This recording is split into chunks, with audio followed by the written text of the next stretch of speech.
የሚቀጥለው እንግዳችን የተለመደው ባለፈው ዓመት የነበረው ወንድማችን ዶክተር ሙሉጌታ ስመወርቅ ነው። ዶክተር ሙሉጌታ እንኳን በጣም አመሰግናለሁ። እኔም ከኒውዮርክ ነኝ። ይሄ ንጋት ይሁን ምሽት መገመት ትችላላችሁ?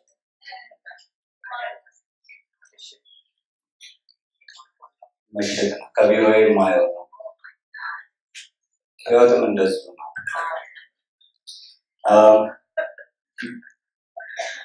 በዛሬው ዕለት አጭር መሰረታዊ ትምህርት ነው የምሰጣችሁ። የአእምሮ ጥናት ምንድን ነው? የስነልቡና መዛባት፣ የተለያዩ ስሞችን እንሰማለን። ምንድን ነው የሚያገናኛቸው? ምንድን ነው የሚለያያቸው? አጭር የሆኑ መሰረታዊ ትምህርቶች እሰጣችኋለሁ። እንዳልኩት ቪዲዮ ስለሚኖር ወደፊት ደጋግማችሁ ማየት ትችላላችሁ። ሌላም ሰው ማየት ይችላል እና አንዳንዴ የፈተን እንዲመስላችሁ ብዙውን ነገር ስለምደጋግመው ወደፊትም ስለምታዩት በተቻለ ተረጋግታችሁ አዳምጡ። ይህ ቴሌቪዥን ትዝ ይላችኋል? ኢትዮጵያ ብዙ የሚገርሙ ትዝታዎች አሉ ሁላችን። እኔ አንድ ማለሳት ትዝታዬ አንድ ቀን ቤት ውስጥ ተሰብስበን ምሳ እየበላን ድርቅ ነበረ በዘመኑ። አሁን ዘንድሮ እንዳለው የተራቡ ባላገሮች ቁጭ ብለው ካለመጠየቅ ይደረግላቸዋል እና ሁሉም ሰው አዝኖ ቤት ውስጥ ያሉ ሰዎች ሲያይ ሳቅ፣ የምሳቅ ሳቅ ነው፣ የስላቅ አይነት ገርሞኝ ስስቅ ሁሉም ሰው እኔ ላይ ጮኸ።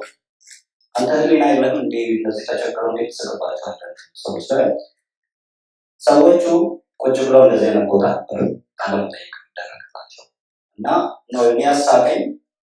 ይሄ ሁሉ አረንጓዴ ቦታ አረንጓዴ ሳር ላይ ቁጭ ብለው ውሃ አፋቸው ውስጥ ማስገባት አቅቷቸው ሀገራችን የተቸገረች ናቸው። ይሄ የሀብት ችግር አለ፣ የሰውነት እና የማንነታችን ችግር ነው። ብዙ ታሪክ ያለን ሰዎች ነው።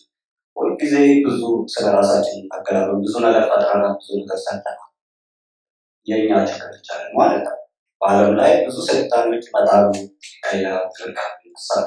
የእኛ ልዩ የሚያደርገው ዋናው ችግራችን ማድረግ አልቻልንም፣ ራሳችንን መቀለብ።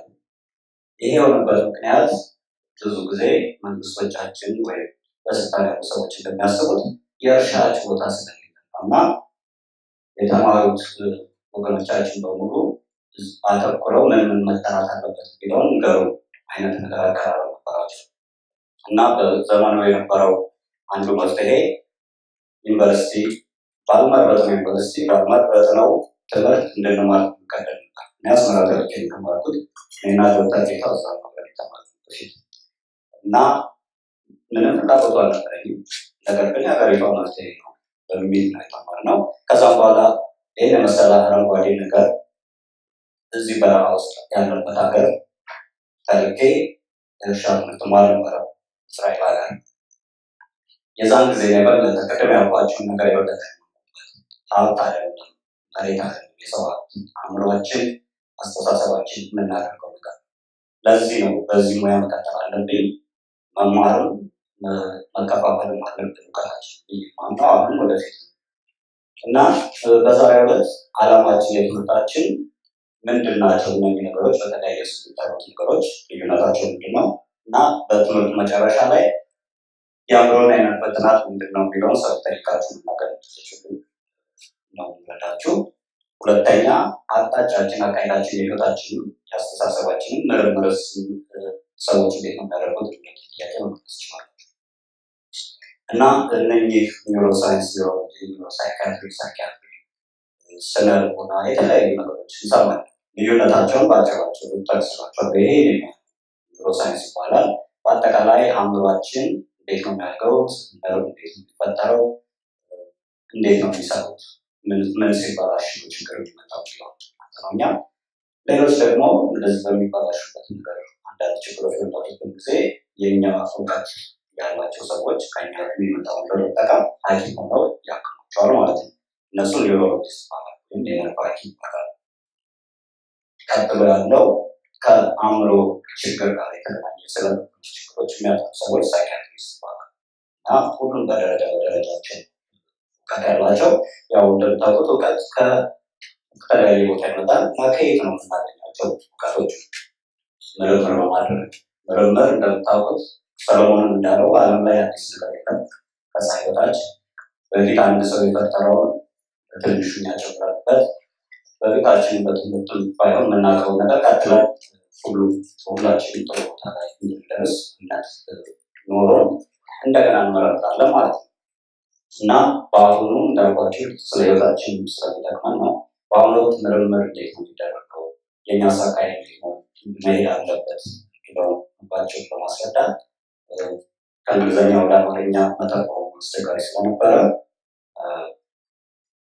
በተለይ ቃላት ነው ጠቅሰው መጀመሪያ አንድ ችግር በሚያጋጥመን ጊዜ እንዳልኩት የአእምሮ ችግር ይሁን የምንም ችግር ይሁን ዋናው ችግር ምንድን ነው የተወሰነው ውጥንቅጡ ምንድን ነው የሚለውን ጥያቄ እናቀርባለን ለራሳችን። የሚቀጥለው የእኛ ኃላፊነት ምንድን ነው፣ በአቅማችን ስር ያለው ምን ማድረግ እንችላለን፣ ከዛ አካሄዳችን ወይም አላማችን ማስተካከል ያን ችግር መፍታት ጥሩ መንገድ ይዛለን ፍሬ ይኖራል እና ለማስታወስ ተፈልጋችሁ ውሃ አፍ እያለው ያው ያለብን አንድ ችግር ለማስታወስ ያክል በዛው እና ከአእምሮ ጋር በተገናኘ ምንድን ነው ማናውቀው ነገር ለምንድን ነው የሚጠና የሚለውን እንዲስኪ ብዙ የተለያዩ ነገሮች አሉ አእምሯችን የሚሰራው ሁሉንም ነገር ንግግር፣ ቋንቋ፣ ማየት፣ መስማት፣ ሰውነት ማንቀሳቀስ በሙሉ የአእምሮ ስራ ነው እና የኛ ስራ እነኚህ ነገሮች እንዴት ነው የሚፈጠሩት፣ እንዴት አድርገን ነው የምናውቃቸው እና ይህን ያክል ካጠናን እስካሁን ያለን እውቀት ምንድን ነው ዋና ነገሮችን እየጠቀስኩላቸው ይሄዳሉ። ለምሳሌ የሰው ልጅ ጭንቅላት በመጠኑ በስፋቱና በክብደቱ ከትላልቅ እንስሳት ብዙ አይነት ይሄ የዶልፊን የሚባለው የባህር አሳ የባህር ትልቅ አሳ ጭንቅላት ተመጣጣኝ ነው ከኛ ጋር ጭንቅላታችን። ዝሆን ያን ያክል ሰውነት ኖሮት ጭንቅላቱ ከኛ ብዙም አይርቅም። ነገር ግን የሰው ልጅ ጭንቅላት ከሁሉም እንስሳት ለምን ተፈጥሮ ራሱ ማሰብ ራሱ ጥሩ ነገር መስራት ቻለ የሚለው አንዱ ጥያቄ ነው።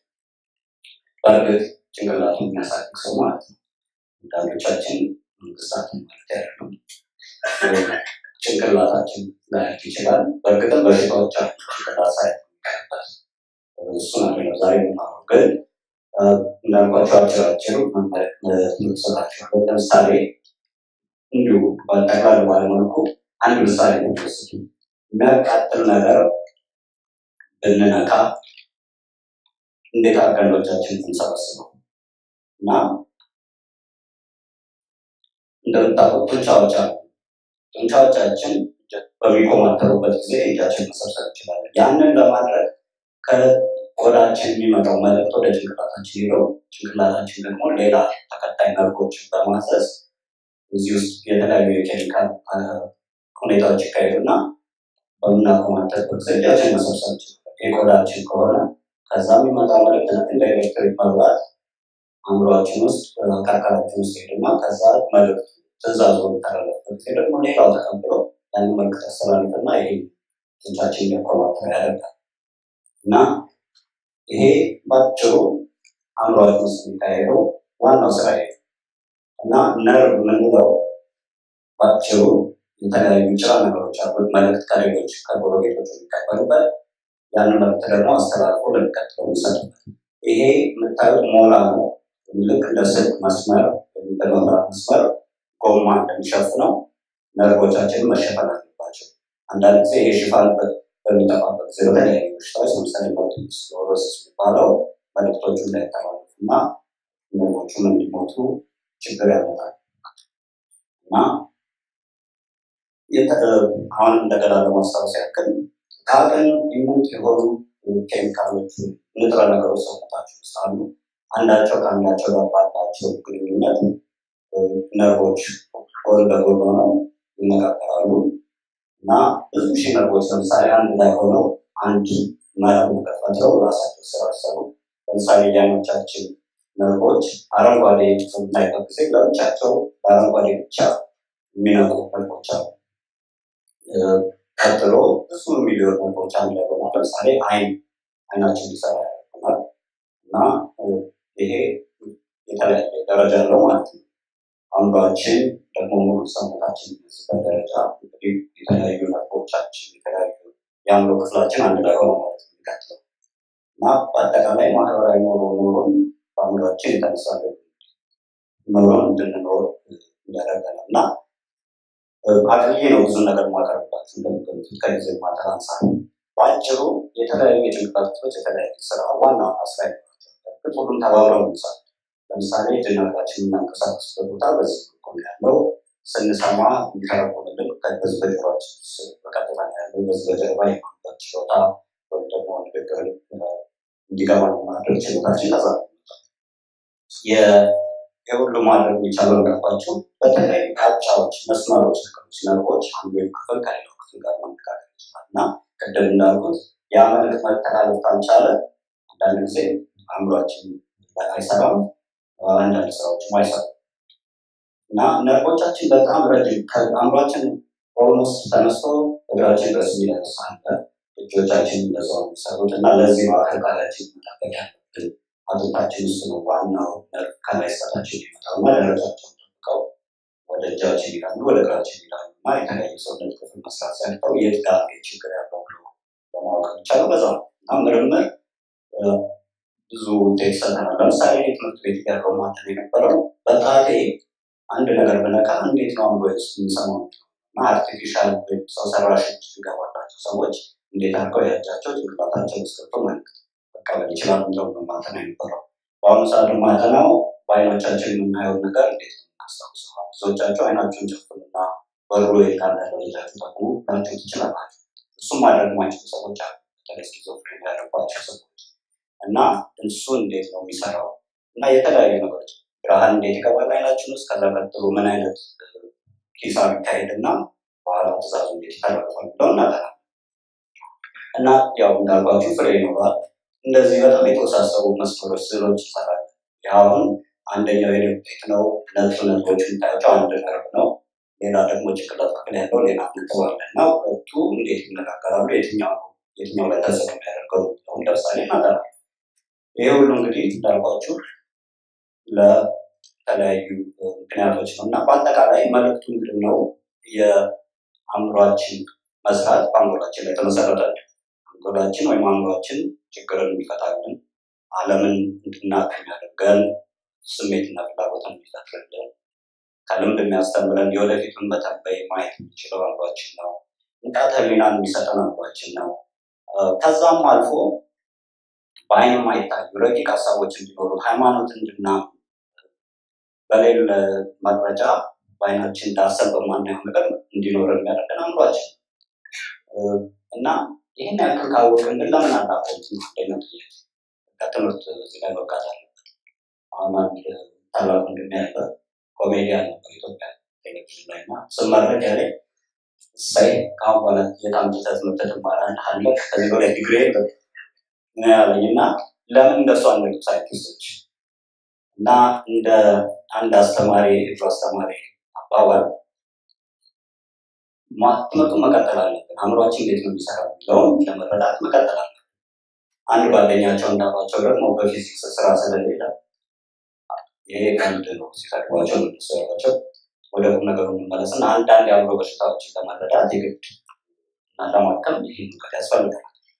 ሰው የሚያደርግ እንዳልኳቸው የጭንቅላታችን ስፋትና መጠኑ ተመሳሳይ ሆኖ እኛ ግን የተለየ ፍጡሮች ነው። እንዴት ያለ ነገር እንቻለ የሚለው ለማወቅ መቀጠል አለብን እና ከዛም አልፎ ደግሞ እጅግ ከፍተኛ ችግሮች በዓለም ላይ እናያለን። በዓለም ላይ እንደተባበሩት መንግስታት አነጋገር ከስድስቶች ሰዎች አንዳችን በአንድ ወቅት ውስጥ የአእምሮ ህመም ሊኖርብን ይችላል። ሌላው ይቅርና ብዙ ተመምረናል አውቀናል የምንላቸው በሽታዎች አሉ። ለምሳሌ እንደሜትር በሽታ 10 ሰዎች ቢታመሙ 9 ሳይታከሙ በተለያየ ወይ በእውቀት ማነስ ሊሆን ይችላል ወይ ደግሞ በዓለማችን ላይ ባሉ ሌሎች ችግሮች ሳይታከሙ ይቀራሉ እና ሁልጊዜ ጥያቄው መቀጠል አለበት። ለምን እንግዲህ በሽታዎች ያጠቁናል? እና ለምሳሌ የአንጎል ጤንነት መዛባት፣ የተለያዩ ነገሮች ስማቸውን እስከሚሰለቸን ድረስ የምንሰማቸው ነገሮች አሉ። ዘገምተኝነት፣ የእንቅልፍ ማጣት፣ ፓርኪንሰንስ፣ ሃንቲንግተንስ የተለያዩ ነገሮች በየጊዜው እንሰማለን እና ሁሉንም ልነግራችሁ አልችልም። 2 ነገሮች ላይ ባጭሩ ልነግራችሁ ያሰብኩት ነገር ዛሬ በዚህ ቅርብ ከ5 ወር አካባቢ በምናውቃቸው ሰዎች የደረሱ 2 ትላልቅ ነገሮች አሉ። አንደኛው ነግራቸዋለሁ፣ የደም ስር እብጠት የሚባለው አለ፣ አኑሪዝም የሚባለው። ይሄ ዋና ጭንቅላታችን 2 ክፍል አለው። 2 ዋና የደም ስሮች አንደኛው ወደ አንዱ ይሄዳል። ያ የሚከፋፈልበት ቦታ ላይ አንዳንድ ጊዜ ከባድ እብጠት ያጋጥማል እና ይሄ በጣም አስቸጋሪ ነገር ነው እና ይሄ ፎቶግራፍ የደምሰ ፎቶግራፍ ጭንቅላታችን ውስጥ ያለው ፎቶግራፍ ይሄ ጤነኛ ሰው ነው፣ ይሄ ጤነኛ ሰው አይደለም። ይሄ መስመር ከአንገታችን የሚመጣው ደም ስሮቹ ተከፋፍለው ጥሩ ቦታ በየቦታ ይሄዳሉ። እንደምታዩት ታውቋል። ይሄ ደም ያለበት ነው ማለት ነው። ይሄኛው ደግሞ ያ ያልኩት ቦታ እብጠቱ ፈንድቶም ዘግቶትም ሌሎቹ በሙሉ ወደ ሌላ ቦታ የሚሄዱት የደም ስሮች በሙሉ ደም የላቸው ውስጣቸው እና በጣም የሚያሳዝን እና በፍጥነት የሚከሰት ነገር ነው እና ይሄ ዋና ችግሩ የደም ስሩ ይፈነዳል፣ መስመሩን በሙሉ ይዘጋል። አእምሯችን ብቻ ውስጥ አይደለም ይሄ የሚከሰተው፣ ዋናው ግን አእምሯችን ውስጥ ጭንቅላታችን ሲፈጠር ነው ትልቁ ችግር የሚመጣው። የምናውቀው በዘርም ይመጣል፣ ሴቶች በተለይ ይጠቃሉ እና ሌሎችም ደግሞ መጥፎ ሱሶች ለምሳሌ ምግብ፣ ኮሌስትሮል፣ ሲጋራ ይህን ነገር ያመጣሉ እና ምልክቱ ህመም አለው፣ ራስ ማዞር፣ በፍጥነት ማስመለስ አለው እና ወዲያውኑ የልብ ችግር ልብ ይቆማል። ጭንቅላታችን ልባችን የሚያሰራው እና በፍጥነት ብዙ ጊዜ ተስፋ የለውም አቁም የሚባለው ለዛ ነው እና የተወሰኑ መፍትሄዎች አሉ በጊዜው ከተያዘ ቀዶ ጥገናና መድኃኒቶች። ይሄን እብጠት መቆለፍ ይቻላል ከታወቀ በጊዜው ወዲያውኑ ጭንቅላት ቀዶ ጥገና ተደርጎ በዛች ቦታ ላይ እንደ መርፌ ቁልፍ ዝግት ማድረግ ይቻላል። ካለዛ ደግሞ በደም ስሮች በመሄድ ሽቦ በማስገባት እዛ ቦታ ላይ ራሱ ደም ስሮቻችን ራሳቸው እንዲዘጉ ማድረግ ይቻላል። ሌላው እንደዚሁ ቅርብ ጊዜ ኒውዮርክ ውስጥ አእምሯቸው ሞቷል የሚባሉ ሰዎች ያጋጥሙናል።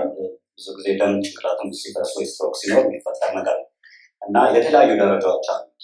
ሁሉንም ልተረጉምላችሁ ሁሉንም ላስረዳቸው አልችልም፣ ግን ቶሎ ልካቸዋል። የአእምሮ መሞት የሚባለው ግንዛቤ የላቸውም፣ አይነቁም፣ በራሳቸው አይተነፍሱም። ይሄ መጨረሻ መጥፎ ደረጃ፣ ከዚህ በኋላ ምንም ተስፋ የለውም የሚባለው ማለት ነው።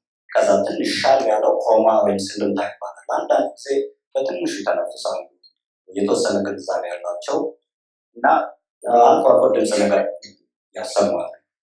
ቀጥሎ ቬጂተብልስ የሚባሉት ወይም አትክልታውያን ነው የሚባሉት፣ ምክንያቱም ከዛ የተሻለ ህይወት የላቸውም ለማለት ነው እና እነሱ ግን የሚያደርጋቸው አንዳንድ ጊዜ ቋንቋ አላቸው፣ በራሳቸው የመተንፈስ ችሎታ አላቸው። አንዳንድ ጊዜ ስሜታቸው ትንሽ ብትቆነጥጧቸው ወይ ደግሞ የሆነ የሚያስፈራራ ነገር ብታሳያቸው ትንሽ እንቅስቃሴ ታይባቸዋል። ከዛ ቀጥሎ ትንሽ ነቃ ያሉ ሰዎች አሉ። አንዳንድ አይናቸውን ይከፍታሉ፣ ለድምፅ ይታዘዛሉ፣ አንድ ነገር ላይ ማተኮርና ማየት ይችላሉ፣ በአይናቸውን መከታተል ይችላሉ እና እሱ ትንሽ ከሁሉም ሻል ያለ ደረጃ ነው። ተመልሰውን የመንቃት መጥሮ ደረጃ ላይ መድረስ ተስፋ ያላቸው ሰዎች እዚህ ክፍል ውስጥ ነው። የመጨረሻው አንዳንድ ጊዜ በጣም ብዙ ሀዘን ሊፈጥረው የሚችለው ይሄኛው ሙሉ ንቃት ያላቸው ሙሉ ግንዛቤ ያላቸው ሰዎች ሰውነታቸው ግን እጅና እግራቸው ቅድም ናቸው ያ ሁሉ መስመር ያሆናቸው እጅና እግራቸው ማይታዘዛቸው ሰዎች ናቸው። መንቀሳቀስ አይችሉም እና በጣም መጥፎ ፍርድ ነው በእውነት ለቤተሰብ በተለይ ደግሞ አለው ይህንን ነገር እጅግ አስፈላጊ ስለሆነ እና ለምሳሌ የአንጎል ሞትና ኮማና ስልምት የሚባለው ወይም ሰለምታ የሚባለው ተቀራራቢ ናቸው እና ንቃትና ግንዛቤያቸውን ብናይ ምንም የላቸውም። ይሄ ዜሮ ነው፣ ይሄ ደግሞ ትንሽ ያላቸው። አትክልታዊ መኖር የሚባለው የተወሰነ ንቃት አላቸው እንዳልኳቸው፣ አንዳንድ አይናቸው ይከፍታሉ፣ ግን ምንም የሚገባ ንግግር መፍጠር አይችሉም። ብታናግሯቸው መልስ ሊሰጧቸው አይችሉም። ኢመንት ንቃት የሚባለው ደግሞ የተወሰነ ግንዛቤ ያላቸው፣ አንዴ ጥሩ ናቸው፣ አንዴ ጥሩ አይደለም። ንቃታቸው ግን ሁልጊዜ ያለ ነገር። ቀጥሎ ያው ትንሽ የሚንቀሳቀስ ትንሽ ህልውና ያላቸው የሚባሉ ሰዎች ናቸው። ንቃት ንቁ ናቸው፣ ግንዛቤ ያላቸው፣ ሰውነታቸው ግን አይታዘዝላቸው። ይሄ እንግዲህ በአካል ደረጃ ስናየው፣ በአእምሮ ደረጃ ካየን ደግሞ ቅድም እንዳልኳቸው የስነልቡና ብዙ ችግሮች አሉ። ስሜታቸው የሚቀያየር፣ አንድ ቀን አንድ ናቸው፣ ሌላ ቀን በጣም ይከፋቸዋል፣ ያዝናሉ እና ይሄ የስነልቡና በሽታ ሳይኪያትሪስት ያልኳቸው ጋር የሚያስወስዱት ናቸው። ያው ብዙዎቹ ምክንያታቸው የአእምሮ ችግር ነው። በእርግጥ በአሁኑ ወቅት ውፍረት ራሱ ከስነልቡና በሽታዎች ውስጥ ተፈርዷል። አንደኛው ምክንያቱ እንደዚህ አይነት ሰዎች ራሳቸው ስሜታቸውን ስለማይረዳና ራሳቸውን መቆጣጠር ስለማይችሉ እና እንዳልኳችሁ ምርምር ፍሬ ይሰጣል እና መጥፎ ዜናዎች ናቸው በብዛት የምንሰማቸው። ዋና ዋና ዜናዎችን ቅድም ዶክተር መሰረት በጣም አስረድታችኋል። አንዱ ምክንያት እሷ መጀመሪያ ነገር ያደረግበት ልጅ አስተዳደግ አእምሯቸው በሚገነባበት ወቅት በምታደርጉት ነገር በሙሉ የወደፊት ህይወታቸውን ልትወዱት ልታስተካክሉት ትችላላችሁ። ምክንያቱም የምናደርገው ነገር ይመዘገባል ስጋችን ውስጥ። አእምሯችን ራሱን የቻለ መቅዳት ማስታወስ ይችላል። ከዛ በኋላ ማደግም አለማደግም አይችልበት ደረጃ ነው የሚደርሰው እና የኑሮ ደረጃችን የግድ ሀብታም ጥሩ ነገር እንድንባ ወይ ደግሞ ጊዜ ሰላም ማለት አለ። ነገር ግን ማስተዋል አእምሮ ለሁሉም ነገር አስፈላጊ ነው እና ሌላው ቢቀር በራሳችን ቁጥጥር ስር ያሉት ነገሮች መቆጣጠር መቻል አለብን። መጠጥ፣ ትንባሆ ያው ሁላችንም የምናደርገው ነገር ነው። አስተማሪም አያደርገውም የምንለው የሚከብደን ነገር ልጆቻችን ላይ እነሱ ፊት የምናደርገው ከአቅማችን በላይ ነገሮች ማለት ነው። ነገር ግን መቆጣጠር አለ። ምክንያቱም እሷም እንዳለችው ቅድም እነኚህ ችግሮች ድሮ በዘር የሚተላለፉ በሽታዎች የተወሰኑ ናቸው የሚባለው። አሁን ግን ራሳችን የምናደርገው ነገር ራሳችን ዘር ውስጥ ገብተው ለልጆቻችን ማስተላለፍ እንችላለን። ይሄ በጣም በቅርብ ጊዜ የመጣ ሳይንስ ጄኔቲክስ ይባላል እና እኔ ለምሳሌ በዘሬ ውስጥ ሲጋራ የሚያጨስ ሰው ባይኖር የሚጠጣ ሰው ባይኖር የራሴ ካደረኩት ለልጆች ያን ማስተላለፍ ይችላል በስጋቸው ውስጥ ማለት ነው እና ድሮ የኔ ኃላፊነት አይደለም ቤተሰቦች የሰጡ በሽታ ነው ማለት እንችል ነበር። አሁን እኛ ራሳችን ለእሱ መጠንቀቅ አለብን እና ሁልጊዜ መጥፎ ችግሮች ሲያጋጥሙ በጣም አንዳንዴ የሚጋረማል። እንዴት እንደዚህ አይነት ሰው ላይ ችግር ይደርሳል? ምክንያቱም ተጠንቅቀዋል እና አንደኛው ምክንያት ሳይንስ ሁሉ እንዳያውቅ አይችልም። ነገር ግን እንዳሁን ማለት ያባዋል ምንም ማለት አይቻልም። ምን ታደርገዋለህ?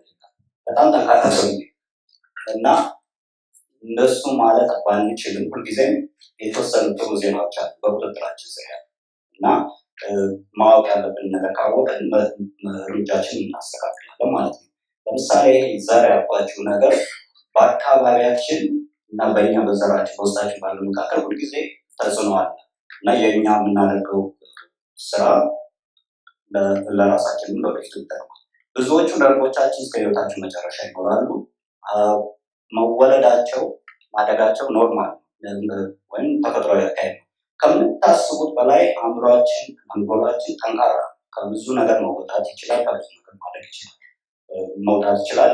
ዋና ዋና መፍትሄዎቹን ወይም ደግሞ ለምን እንዴት እንደዛ ሊሆን ይችላል ወይም ምናደረግ እንደዛ ሊሆን ይችላል የሚለውን ቋሚ ያስባቸዋል። ሰውነትን ማንቀሳቀስ ስፖርት መስራት ፊትም የዛሬ ደግሞ ያለው አሁን ደግሞ አለው መጠቀም የሌለው ነገር ነው። አእምሯችን ውስጥ በትክክል ተመዝግቦ ውጤት እንዳለው ታይቷል እና ነርቮቻችን ያድጋሉ፣ ይቀየራሉ።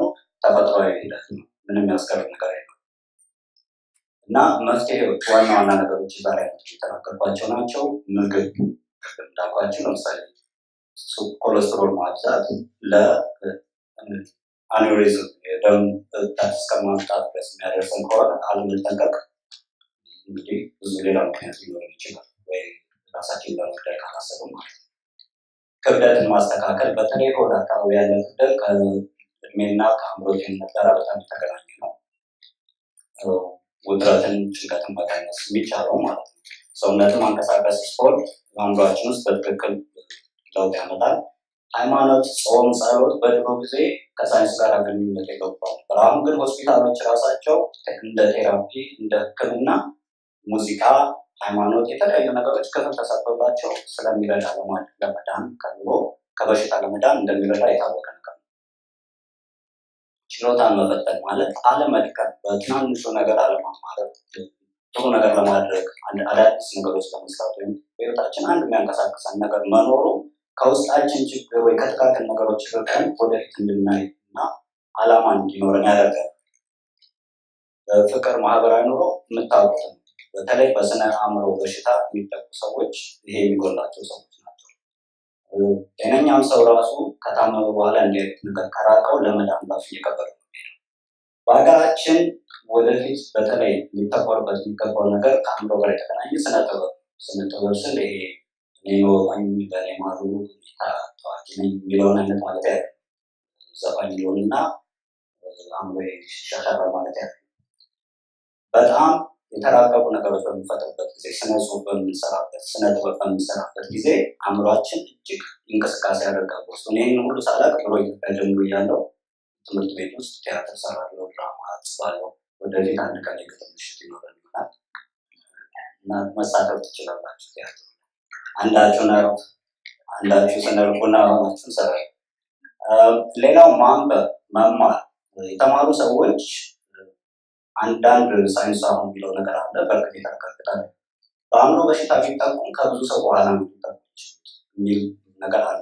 ደግሞ ካስተዋላችሁም ቄሶቻችን፣ ሼኮቻችን ሁልጊዜ የሚያነቡት እንደዚህ በአስተማሪዎቻችን ብዙ ጊዜ ተመልሳችሁ ከስንት ዓመት በኋላ ሲሄዱ አይናቸው ይሰራል፣ ሰውነታቸው ደህና ነው። ብዙም ከጾምና ከጸሎትም ጋር የተገናኘ ነገር አለው። ግን አእምሮ ሁልጊዜ ማሰራት እጅግ ከባድ አስፈላጊና ጠቃሚ ነገር እና ወደ ማጠቃለያው ሄድና እንግዲህ ዛሬ ሁለት ዓላማ ነበረ።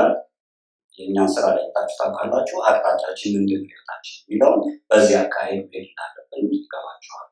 ጊዜ ችግሩ በይተን ነው ወዴት እንሂድ እንዴት እናድርግና ውጤቱ ምንድን ነው የሚለው እቅድ መሸጋገር አለብን እና የህይወታችን መስመር ለሁሉም ነገር ሊጠቅመን ይችላል። እኛ ከህፃነታችን ጀምሮ በትክክል የሚያስቡ እንደዚህ የሚመራን ቤተሰብ ሊኖረን ሁላችንም አሁን አንዳንድ በጣም የምናውቃቸው መታረም ያለብን ጸባያችን ራሱ አይኖርም እና አቅጣጫ ሲባል በቦታ ብቻ አይደለም፣ በህይወትም በግንኙነቶቻችንም እና በምንወስደው እርምጃ አቅጣጫ ሊኖረን ይገባል እና ትምህርት ማለት እውቀት ነው። እንዳልኳችሁ ሁልጊዜ አይሳካም፣ አንዳንዴ ያስቸግረናል ህይወት እና እንመራመራለን። ለምን እንደዚህ እና ምንድን ነው የኛ ችግር እንላለን። ቢያንስ እኔ እንደዛ እላለሁ እና የማምንበት ነገር ሙያ ውስጥ የገባሁበት ቅድም እንዳልኳችሁ በዓለም ላይ ሀገሮችንም ሰዎችንም ትልቅም ትንሽ የሚያደርጋቸው በአእምሯቸው የሚሰጡ ሯጭ የሆነ ሰው አእምሮ ጠንካራ ካልሆነ ያንን ሁሉ መከራ አልፎ ትልቅ ቦታ መድረስ ከቻለ በአእምሮ በመቻል እና ህይወታችንም እንደሱ ሊሆን ይገባዋል እና ሁልጊዜ እኛ እንዳልኳችሁ ችግር ያጋጥመናል። አንዳንዶቻችን በይበልጥም ይበስል እናስቀምጣለን። ለእኔ እንደዚህ ነው ህይወት። አሻራችን ጥለን የምናልፈው በአእምሯችን ሰራው ለልጆቻችን የምናስተላልፈው የሀብታም ልጆች የድሃ ልጆች ይባላል። ቤተሰቦቻቸው በያዟቸው መንገዶች ጭንቅላታቸው ሊያልቀው ይችላል። አመሰግናለሁ።